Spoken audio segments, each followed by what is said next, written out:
Visceral language combines the spontaneity of an unscripted performance with visual acuity. From this moment on, whether in a prepared speech, spontaneous conversation, or critical interview, the following guidelines and template will visually support you and mentally focus you at all times. The following example demonstrates the power of vocal awareness and how vocal training not merely enhances your voice, but fundamentally transforms your own life.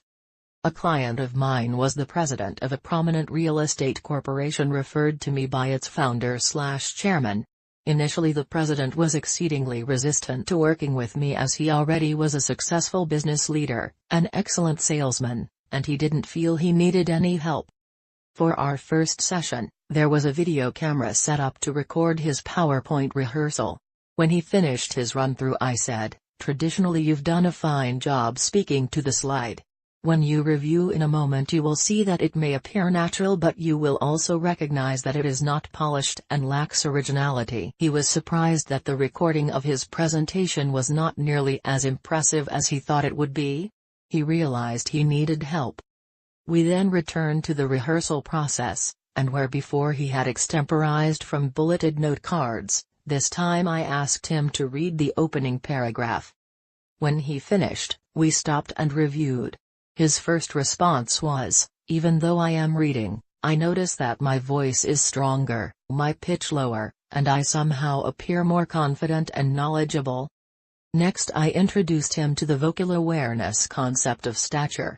He immediately noticed that he inhaled, opened his chest, and stood taller, remarking, "Somehow I feel more relaxed and centered at the same time." I explained that stature is preparation for everything he does personally or professionally, and it is preparation for the 7 vocal awareness rituals.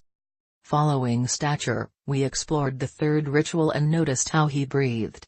I helped him to see how he previously gasped for air and how that affected how we visually saw him, how it made his tongue and jaw tighter, his body language tense, and his delivery more halting. We also discussed how his breathing patterns were simply unconscious habits and contributed to a higher pitched voice while also making his delivery too fast. I then reassured him that this was normal. In moments of stress, such as public presentations, we may be feeling anxious, pressured, or lacking self-confidence, and the first thing the body does is hold its breath.